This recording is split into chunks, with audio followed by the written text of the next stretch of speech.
గురూజీ 72 గంటల్లోనే ఫోన్లోని అద్భుతమైన జ్యోతిష్య పరిష్కారం చూపిస్తారు. నమ్మండి, నమ్మకపోండి, ఇది నిజం. శ్మశాన కాళి రుద్ర చౌడీదేవి ఆరాధకులు నంబర్ 1 వశీకరణ స్పెషలిస్ట్ గురూజీ. మనిషి పుట్టుక నుండి చనిపోయే వరకు వచ్చే అన్ని క్లిష్టమైన సమస్యలకు పరిష్కారం ఇక్కడ లభిస్తుంది. విద్య, ఉద్యోగం, వ్యవహారం, స్త్రీ ప్రేమ, పెళ్లి, సంతానం, స్త్రీ పురుష వశీకరణం, భూవశం, భార్యాభర్తల కలహాలు, కోర్టు సమస్యలు, విడాకుల సమస్యలు, చేతబడి, అప్పుల బాధ, ఇంకా మీకు ఎలాంటి సమస్యలు ఉన్నా 72 గంటల్లోనే. జై శ్రీమన్నారాయణ. నేను మీ ఐకాన్ ఆస్ట్రాలజర్ గట్టుపల్లి సురేష్ బాబు. ద్వాదశ రాశుల్లో ఒకటి వృషభ రాశి. వృషభ రాశి వారికి అతి ముఖ్యమైనటువంటి ఒక సంఘటన, ఒక విషయం ఏమిటంటే కనుక భార్యాభర్తల మధ్యన ఎడబాటు భారం.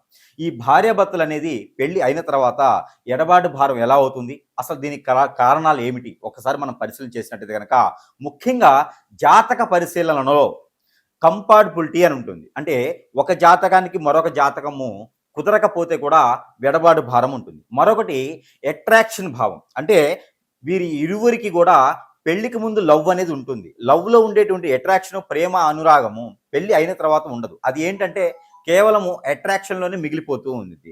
ఎక్కువ శాతం వృషభ రాశి వారికి లవ్ మ్యారేజ్ అనేది సక్సెస్ అవ్వదు. ఎందుకంటే వారు అనేకమైనటువంటి జనాల్ని ప్రేమిస్తూ ఉంటారు. అంటే జనారణ్యులు ఎక్కువ ఉంటుంటారు వృషభ రాశి వారు. వారు అనుకున్నటువంటి కార్యాలు చేసుకునేందుకు ప్రతి ఒక్కరిని కూడా ఆకట్టుకునేటువంటి తత్వం ఉంటుంది. కాబట్టి వారిలో ప్రేమ గుణం అనేది ఉంటుంది. బట్ వారిని పక్కన చేర్చుకునేందుకు ప్రేమ గుణం అయితే వారి దగ్గర ఎక్కువగా కనపడదు. కాబట్టి అలానే భార్యాభర్తలు విడిపోవడానికి గల కారణాలు మరొకటి, జాతకంలో వారి యొక్క 4, 6 స్థానాల్లో కుజుడున్నా, అలానే భర్త స్థానంలో 2, 4 స్థానాల్లో శని ఉన్నా, అలానే భార్యాభర్తల స్థానాల్లో 6, 2, 9లో కేతు ఉన్నా కూడా, ఏది గోచార ప్రకారంగా కేతు ఉన్నా కూడా భార్యాభర్తల మధ్యన ఎడబాటు భారం అనేది ఉంటుంది. అలానే ఇంకొక కారణం ఏంటంటే కనుక మీ మీద ఎవరైనా చెడు కన్ను వేసి మిమ్మల్ని ఇబ్బంది పెట్టాలని చూస్తే కూడా భార్యాభర్తల మధ్యన ఎడబాటు భారం ఉంటుంది. మరొకటి ఏంటంటే కనుక మీ మీద ఎవరైనా చెడు కన్నుతో మీరు ఎదగకూడదు, భార్యాభర్త సుఖంగా ఉండకూడదు, పిల్లలు పుట్టకూడదు అనేటువంటి వాటితో మీ మీద ఏదైనా చెడు క్రియ చేపించినా కూడా, వ్యసనంతో పెళ్లి చేసుకోవడం ఇష్టం లేనటువంటి వ్యసనంతో చెడు క్రియ చేపిస్తే కూడాను భార్యాభర్తల మధ్యన ఎడబాటు భారం ఉంటుంది. ఇక ముఖ్యంగా ఈ యొక్క వృషభ రాశి వారికి ఫైనాన్స్ సంబంధించినటువంటి, జాబ్ సంబంధించినటువంటి విషయాల్లో కూడా చిన్న చిన్న గొడవలతో కూడా భార్యాభర్తలు విడిపోయినటువంటి సైతం కూడా మనం చూస్తూ ఉన్నాం. అయితే ముఖ్యంగా వచ్చేసి ఈ యొక్క భార్య స్థానంలో కేతు గ్రహం 4, 6, 9లో ఉన్నా, భర్త స్థానంలో 4, 2, 9లో శని గ్రహం ఉన్నా కూడా ఖచ్చితంగా ఈ యొక్క భార్యాభర్తల మధ్యన ఎడబాటు భారం అనేది కనిపిస్తూ ఉంది. ఇక ఈ ఎడబాటు భారం నుంచి దగ్గర అవ్వాలి అనుకుంటే కనుక ఇంకో విషయం ఉంది. ఇక ఎఫ్ఐఆర్స్, ఒకరి మీద ఒకరు కన్నేసి ఎఫ్ఐఆర్స్ పెట్టుకోవడం ద్వారా కూడా ఈ యొక్క ఎడబాటు భారం అనేది ఉంటుంది. ఇక వృషభ రాశి వారికి అయితే కనుక ఖచ్చితంగా ఈ ఎడబాటు భారం వస్తే కనుక వృషభ రాశి వారి ఎక్కువ ఇబ్బంది పడేటువంటి యోచన ఉంది. అలానే వృషభ రాశి వారికి రెండో పెళ్లి యోగ్యత ఉన్నా కూడా మొదటి మ్యారేజ్లో ఉండేటువంటి ఏదైతే సాంప్రదాయబద్ధంగా చేసుకునేటువంటి ఏదైతే ప్రేమ, అనురాగ, ఆప్యాయతలు ఉన్నాయో అవన్నీ కూడా వారు చవి చూసేటువంటి అవకాశం లేదు. కష్టాలు పాలయ్యేటువంటి దానికే కనిపిస్తుంది. కాబట్టి మరొకటి, చెడు వ్యసనాలు ఉన్నా కూడా భార్యాభర్తలు దూరం అయ్యేటువంటి దానికి ఉంది. కాబట్టి అందరూ కూడా గమనించుకోవాలి. మొదటిగా ఎందుకు దూరమైపోయాము అనేది గమనించుకోవాలి. అతి ముఖ్యమైనటువంటి విషయం, హెల్త్ ఇష్యూస్, ఆరోగ్య సమస్యలు ఉన్నా కూడా భార్యాభర్తలు దూరం అయ్యేలాగా కనపడుతుంది. అలానే 9, 4, 2 స్థానంలో కుజుడు ఉండి 6, 2, 9 స్థానాల్లో శుక్రుడు ఉంటే కూడా ఆర్థిక పరమైనటువంటి ఇబ్బందులు ఎప్పటికప్పుడు వెతుక్కునేటువంటి సమస్య. కాబట్టి దీని ద్వారా కూడా భార్యాభర్తల మధ్యన చికాకు స్వభావం ఏర్పడేసి విడిపోయేటువంటిదిగా కనపడుతుంది. కాబట్టి ఇక ఇలాంటి విడిపోయే సందర్భంలో మనం ఒక్కసారి గమనించుకోవాలి. మనం ఒక్కసారి ఏదైనా సమీపంలో గురువు దగ్గరికి వెళ్ళేసి విచారించుకోవాలి. ఎందుకు మన జాతకంలో లోపమా, మన మీద ఏదైనా చెడు క్రియ జరిగిందా, ఎందుకు ఇలా జరుగుతుంది అనేది ఒక్కసారి గమనించుకున్నట్టయితే కనుక ఏది జరిగినా కూడా చిన్నపాటి పరిహారాలతో అయితే ఉపశమనం ఉంటుంది. లేదు పూర్తి పరిహారం కావాలి, పోయినటువంటి భార్య దగ్గర అవ్వాలి అనుకునేటువంటి వారు, భర్త దగ్గర అవ్వాలి అనుకునేటువంటి వారు కూడా ఏ చెడు వ్యసనం ఉన్నా కూడా వదిలివేయాలి. అలానే చిన్నపాటి పరిహారాలు అయితే ఒకటి చేసుకోవచ్చు. అది ఏమిటంటే కనుక రాహువు, కేతువు పూజ, నవగ్రహ శాంతి హోమం లేదా నవగ్రహ శాంతి పూజ, అలానే లక్ష్మీ గణపతి హోమం, అలానే మీకు లక్ష్మీ నరసింహస్వామి వారి కళ్యాణం, ఇందులో మీరు ఏది చేపించుకున్నా కూడా భార్య భర్తల మధ్యన కొంతమేర ఎడబాటు భారం అనేది తగ్గుముఖం పడుతుంది.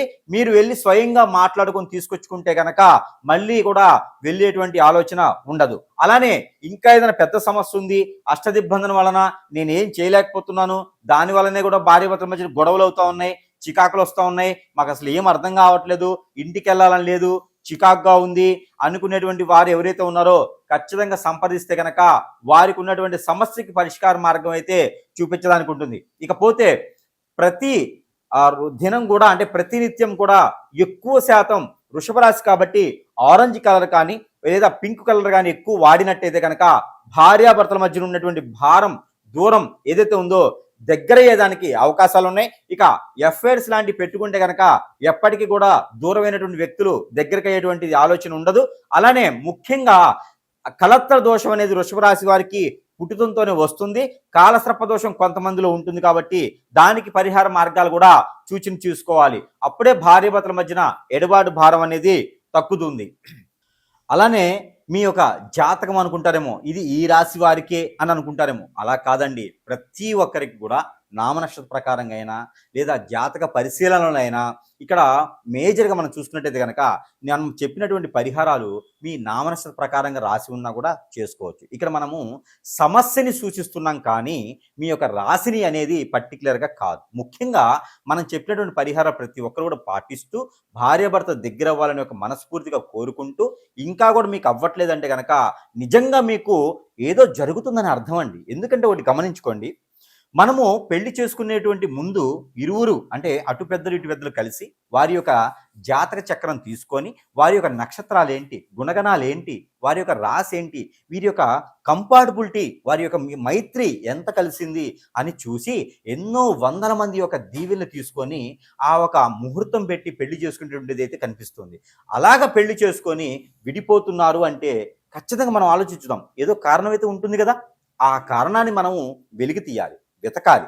నిజంగా మనం ఆ కారణం ఏంటి, ఎవరైనా కన్ను వేశారా, నిజంగా జాతక పరిశీలనలో కనుక తప్పులుంటే వారు ఇచ్చిన డేట్ ఆఫ్ బర్త్ తప్పు ఉంటుందా, లేదా మన అనుమానమా, లేదా మన కోపమా, మన చేతకంతనమా, మన ఎదుగుదల లేకపోవటమా, ఏదో ఒక కారణం అయితే ఉంటుందండి విడిపోవటానికి. ఈ కారణాన్ని మనం ఖచ్చితంగా వెతకాల్సిందే.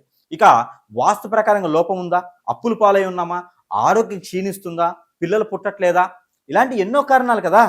ఈ కారణాలకు సంబంధించినటువంటి పరిహారమే ఇప్పుడు మనము సూచిస్తున్నాం. ఈ పరిహారము అందరూ కూడా చేసుకోవచ్చు, అలాంటి ఇబ్బంది అయితే ఏం లేదు. మాకు ఈ రాశి ఉందండి ఈ పరిహారం చేయాలా లేదా అనేది లేదు. పరిహారం చేసుకోవడం వలన సందర్భంగా సారంగా చేసుకోవాలి తప్పితే వాటి వలన నష్టపోయేది కానీ ఇబ్బంది పడేది కానీ లేదు. ఆ పరిహారం వలన మీకు మంచి జరిగిందా సంతోషం, లేదు అంటే కనుక నిజంగా మీ మీద చెడు వ్యసనంతో, చెడు కన్నుతో, మీ పెద్దల పూర్వీకుల దోషాలతోనో, లేదా మాట మంచి ఉన్నా లేదా డబ్బు ప్రకారంగా ఎన్నో రకాల సమస్యలు కొట్టుమిట్లాడుతుంటాయి. కాబట్టి ఇంకా ఏదైనా సమస్య ఉండి మీ మీద నిజంగానే కారణాలు ఉంటేనేనండి మీకు జరిగేటువంటి అనేజీ కావచ్చు, అన్ఫిట్ కావచ్చు, లేదా ఇంకేదైనా సమస్యలు కావచ్చు, ఇవన్నీ కూడా మీకుగా జరిగేవి కాదు, ఎవరో మిమ్మల్ని చేపిస్తున్నారు. ఇది మాత్రం గమనించుకొని సంప్రదించవచ్చు. ఈ సంప్రదిస్తే నిజంగా మీకు పరిష్కార మార్గం అయితే చూపించేదానికైతే ప్రయత్నం చేద్దాం. మీకు గ్రహరీత్యా దోషాలున్నా, మీకు జాతక ప్రకారంగా తెలియకపోయినా, లేదా మీకు ఇంకేదైనా ప్రకృతిలో దోషాలున్నా, మీకు ఇంకా కాలసర్ప దోషం, నాగదోషం, కుజదోషం, కలత్ర దోషాలున్నా, అలానే మీకు ఇంకా ఏమైనా సరే హిప్నటిజం, బ్లాక్ మ్యాజిక్, వశీకరణ, వాగల్ముఖి, భానుమతి, యక్షిణి లాంటి విద్యలు జరిగినా అవి మీకు స్వయంగా తెలియనటువంటి విద్యలు ఉంటాయి. అది మీకు డేట్ ఆఫ్ బర్త్ ఉన్నా లేకపోయినా కూడా నామనక్షత్ర ప్రకారం కూడా చూసుకొని సంప్రదిస్తే కనుక ఇక్కడ కారణం ఒకటే, భార్యాభర్తలు పెళ్లి అయిన తర్వాత అన్యోన్యంగా ఉండాలి. అది రాజ్యాంగం, అది శాస్త్రం. లేదు అంటే ఏదో ఒక కారణం వల్ల విడిపోతున్నారు. ఆ కారణాన్ని వెతకాలి, దాన్ని సమశుద్ధంగా ఆ కారణానికి వైదొలిగితే ఆ సమస్యకి పరిష్కార మార్గం దొరుకుతుంది. సుఖంగా సంతోషంగా ఉండేటువంటి దాంపత్య జీవితం, పిల్లలు పెద్దలు అందరూ బాగుండాలనే ఒక సంకల్పంతో ఈ యొక్క పరిహారాలు చెప్పుకున్నాము. ఇవి అందరూ కూడా ఆచరించి పాటించి చేసి వృత్తులుగా చేసేసుకుని ఈ యొక్క మార్గాన్ని కూడా వెంచుకొని మీకు ఉన్న సమస్యని పరిష్కార మార్గానికి ఒక ప్రయత్నంగా చేయండి. జై శ్రీమన్నారాయణ.